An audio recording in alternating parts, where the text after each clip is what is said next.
सिंधुराज जयद्रथ को अर्जुन से मारा गया देख शार्दूल पुत्र कृपाचार्य अत्यंत क्रोधित होकर बाणों की वर्षा करते हुए पांडुपुत्र अर्जुन को छिपाने लगे।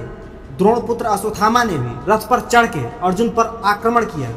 रथियों में श्रेष्ठ वे दोनों वीर दोनों ओर से अर्जुन के ऊपर तीक्ष्ण बाणों की वर्षा करने लगे। रथियों में श्रेष्ठ महाबाहु अर्जुन इस प्रकार दो दिशाओं से होने वाली महान बाण वर्षा से पीड़ित होकर अत्यंत ही कातर हुए। युद्ध में अर्जुन गुरु कृपाचार्य और गुरुपुत्र अश्वत्थामा का वध करने की इच्छा नहीं करते थे।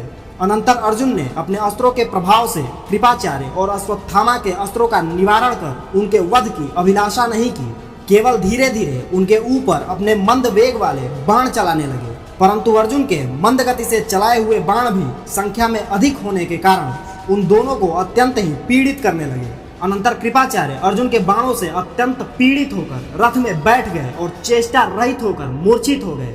कृपाचार्य का सारथी कृपाचार्य को मरा हुआ समझकर उनके रथ को रणभूमि से दूर लेकर चला गया।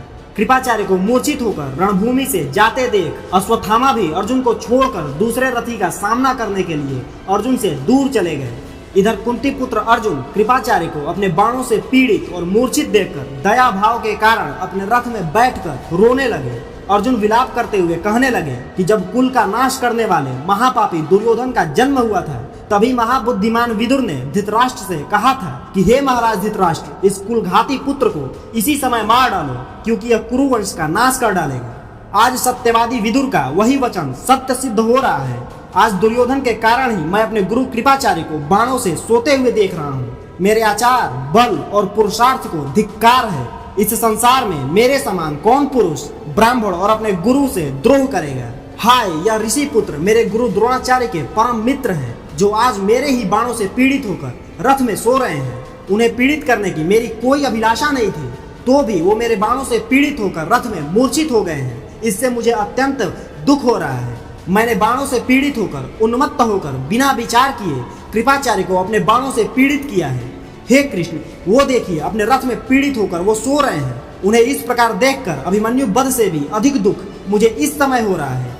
हे केशव, इस संसार में जो पुरुष गुरु से विद्या सीख कर उन्हें उनकी इच्छा अनुसार दक्षिणा देते हैं वे देवलोक को प्राप्त करते हैं, परंतु जो नीच पुरुष गुरु से विद्या लेकर उन्हीं का नाश करने में प्रवृत्त होता है वह गुरुघाती नीच पुरुष महाघोर नरक में जाता है। इसलिए मैंने आज कृपाचार्य को बाणों की वर्षा से रथ में सुलाकर निश्चय ही अपने लिए नरक में जाने का मार्ग बना लिया है। अस्त्र विद्या सिखाते समय कृपाचार्य ने मुझसे कहा था कि हे अर्जुन, तुम कभी गुरु के ऊपर प्रहार मत करना, परंतु हे केशव, आज मैंने उन्हीं साधु महात्मा गुरु के ऊपर प्रहार कर उनकी आज्ञा का उल्लंघन किया है। अत्यंत पूजनीय युद्ध में पीछे न हटने वाले महात्मा गौतम वंशी कृपाचार्य को मैं प्रणाम करता हूँ। हे श्री कृष्ण, मुझे धिक्कार है। हे श्री कृष्ण, मुझे धिक्कार है। सभ्यसाची अर्जुन को कृपाचार्य के लिए इस प्रकार विलाप करता देख उसी समय राधा पुत्र कर्ण जयद्रथ को मारा गया देखकर अर्जुन की ओर दौड़े। यह इंसिडेंट आप द्रोण पर्व के पेज नंबर 810 पर पढ़ सकते हैं।